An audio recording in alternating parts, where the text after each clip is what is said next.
Uh, Debate, or the concept of debating, is always related to politics. So I wanted to talk to you a little bit about politics, if you don't mind, away from religion. Maybe it will take us back to religion, but Politics is part of religion. Not today's politics. But sure, sure. We struggled in knowing where you are. We read news all over the social media that, sorry to say, but you're hunted now. Why are you hunted? The best answer that I can give is, I think it is mainly because of my popularity. I've been doing dawah for more than 25 years in India, and my lectures are there on the media, on the social network, on the YouTube, everywhere. And I was expecting that I'm living in a country, India, which is not very comfortable for the Muslims. And I've been doing dawah, and I thought, and I was sure, that one day there will be trouble. That was the reason that we had taken whatever precautions we could. And recently, 3 years back, there's a new government that came to power.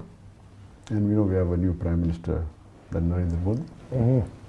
And we knew that about 15 years back, when he was the Chief Minister of Gujarat, one of the states in India, there are many NGOs, many organizations have given several reports that he was responsible for killing of more than 2,000 Muslims, making a state organized, killing of Muslims at large scale. So much so that there were cases filed against him in different parts of the world. He was not given entry to USA, to UK, and he was not allowed to enter many countries of the world for several decades.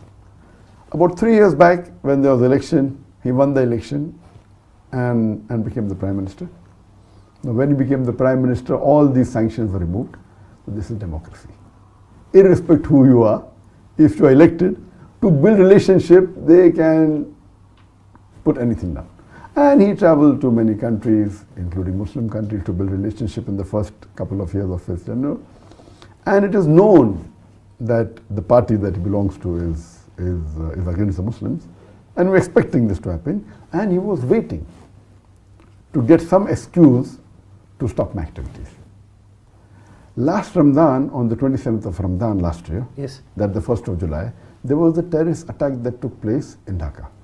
Sorry. And 6 terrorists, they killed about 20 foreigners in the neighboring country. And one terrorist happened to be my fan on the Facebook. So there was a small article that came in the Bangladeshi newspaper that one of the terrorists is a fan of Dr. Zakir Naik. And such How many fans do you have on Facebook? On the Facebook, alhamdulillah, now there are about 16.6 million fans, Okay. out of which so he is about one out of... out of 16.6 million, 4.5 million are from Bangladesh. Okay. So he's one of the 16.6 million who liked me. And this news had come several times before. Most of the Muslims in the world, because of the popularity of Peace TV, which has a viewership of 200 million, when you catch a Muslim, there are high chances you know me. So even the terrorist attack that took place, whether in Glasgow or New York or Australia, when they catch a Muslim, he's been seeing my videos. But never has that been made into an issue. If you ask any Muslim, he has to be a fan of Muhammad Sallallahu Alaihi Wasallam. So will you blame the wrong action that he has done to Muhammad Sallallahu Alaihi Wasallam? No. So here we find that the Indian media blew it out of proportion. Next day, the news article came on the 3rd of July. 4th of July, almost all the newspapers, headlines, almost all the news channels, it was headlines that Dr. Zakir Naik inspired terrorists. And it was as though everything was planned. And day and night, I became Sudden. viral not only in the world, number one trending, on the Twitter, on the Facebook. And then, alhamdulillah, many Muslim organizations in different parts of India, they protested. In Bangalore, in Hyderabad, in Kerala, in Kashmir, in large numbers. And one thing good, mashallah, that the Muslims who even differed with me, the difference of opinion in views, even they stood up, saying we disagree that Dr. Zakir is not a terrorist. And mashallah, there was big protest, so much so that the Indian government had 4 different teams, NIB, National Investigation Agency, they had the Intelligence Bureau, that the Maharashtra Police, that the Bombay Police, CID, all of them And NI alone had 9 teams, each team hanging, so few hundred. And the amount they spent money in doing research, that they saw most of my tapes, everything, no problem, I was happy about it. After 1 month, on 2nd of August, they were forced to say in the parliament that nothing is wrong found with Dr. Zakir Naik. He did not find any evidence in his speeches, nor in his lectures. So most of the protest stopped. And I thought that this will surely be their plan. So protest stopped, everything became cool. 3 months later, in November, the same government says that the Muslim personal law in India should be abolished. You know, India has a Muslim personal law. Muslims can follow the law in inheritance and marriage, etc. So all the Muslims again stood in larger numbers to protest against it. In this fiasco, 2 weeks after this, they banned my organization suddenly. And they banned it for 5 years. Claiming that, you know, they are promoting terrorism. And they started getting lectures, which I've given 10 years back, I've given 15 years back. Any logical person will know that these lectures are there on the social media for 10, 15 years. If they promoted terrorism, why suddenly now are they called? So it is mainly because of the popularity. And it is shocking that the Indian government many a times before has called me to give lecture on religion in the National Academy in Hyderabad. National Academy of Hyderabad is the largest institute for training police. It is the most prestigious institute. Imagine I have been called not once, twice, and sometimes when I did not go, they pressurized me. They used influence. I'm saying, busy, no, you have to go. So twice I've addressed them, to IPS officers, to the top ranking police. So do you mean to say they've called a terrorist? Not that they found a lecture which I gave just 6 months back or 1 year back. These lectures were given 10 years, 15 years back. They're taking a clipping out of context and trying to prove to the world that I'm promoting terrorism. And as you may be aware, that the World Economic Forum has said that the second most unjust media in the world is the Indian media. Never ever in the history before has anyone who has been so popular, so well known, his life is open in the media like an open book. You know, we have Peace TV, mashallah, name is Peace, Kana Salam, having an English language, Urdu, Bangla, Chinese. The network has more than 200 million viewers. A person who's there on the social media for more than 15 years. I've been giving talks for more than 25 years. And alhamdulillah, I've been awarded, though I don't think so, I deserve it, I've been awarded the most prestigious Islamic award in the world, that is the King Faisal Award for the service of Islam, which is equivalent to the Nobel Prize of Peace. It is the highest award. Alhamdulillah, I've been even given the second highest award, the Dubai Holy Quran Award, 4 years back. Then the Toko Mahalajri Award, that's from Malaysia, from Sharjah, from Gambia, from many countries. I've been the guest of heads of states of many countries, Muslim countries, non-Muslim countries, giving lectures in more than 40 countries. I've been invited. Now, such a person who's so popular, when the Indian government is laying an allegation that I'm involved in terrorism, indirectly they are saying that even Saudi Arabia is promoting terrorism, even Dubai is promoting terrorism, even Malaysia is promoting terrorism, even Sharjah is promoting terrorism, and all the countries. Even the Indian government. Yes. Because they're inviting you. Yes. So it is so illogical, and they are taking up clips which are not new. Okay, can be possible hypothetically that I was very good and suddenly last 6 months I've been bad. Can be.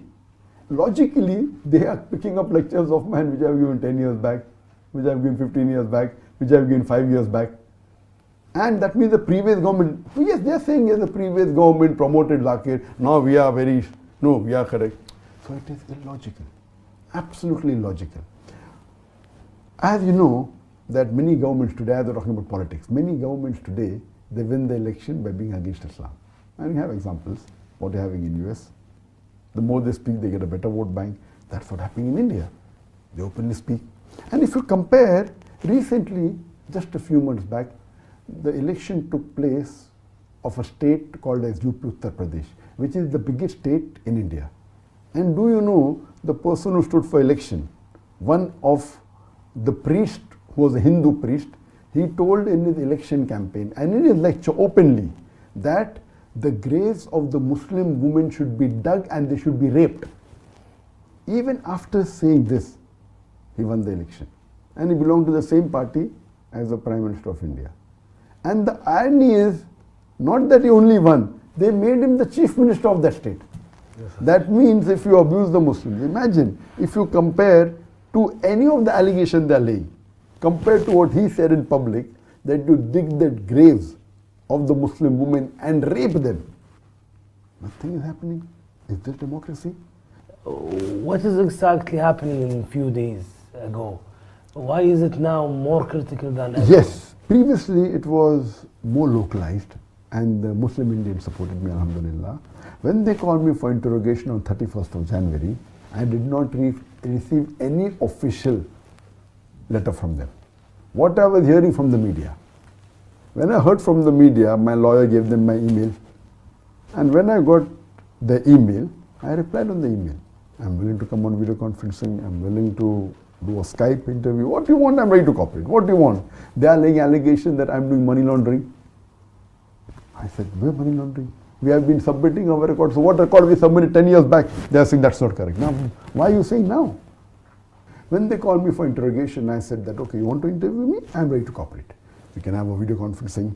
We can speak on the Skype. We can speak on whatever you want. I will cooperate. Give you all the answers.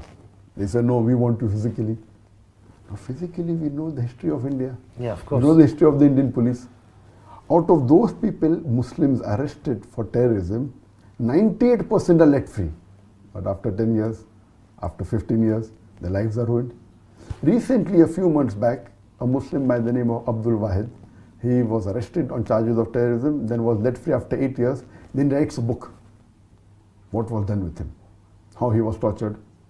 The first grade of torture, second grade, third grade, fourth grade. He says how they do mental torture first, then how they take out clothes, how they put current on the private parts. Yeah. All this he mentioned in black and white. How do they do physical torture, third grade? And the fourth grade is they even molest the lady family members, the mothers of the victim, the sisters of the victim, until they give it, until they sign forged documents. So this is known to the world. And you expect me to go back, do you think I'm a fool? Some people say that, oh, why are you a coward? I said, I'm not a coward, it is the sunnah of the Prophet. It is the sunnah of Muhammad sallallahu alaihi wasallam. He did hijrat. When it is difficult to practice your deen and propagate your deen there, India by law we are allowed to preach and propagate our religion. I did not break a single law of the Indian law, not a single. It's allowed by law for me to preach and propagate and practice my faith. Muhammad sallallahu alaihi wasallam is the best example. And alhamdulillah, it's a blessing of Allah subhanahu wa ta'ala that He took us out of India at the right time. The times are getting from bad to worse. And I was aware that, mashallah, you see on the videos, there are non-Muslims, there are Hindus who respect me. The majority of the Hindus, they are good. They love the Muslims. It is these politicians who actually instigate them to do action against the Muslims. Now in India, Muslims are being lynched because on allegation that they're eating beef, they're hanged in public. He didn't have beef, he had meat. And then the police is saying, we'll do investigation whether it was beef or meat. Nonsense. You're hanging a person in public.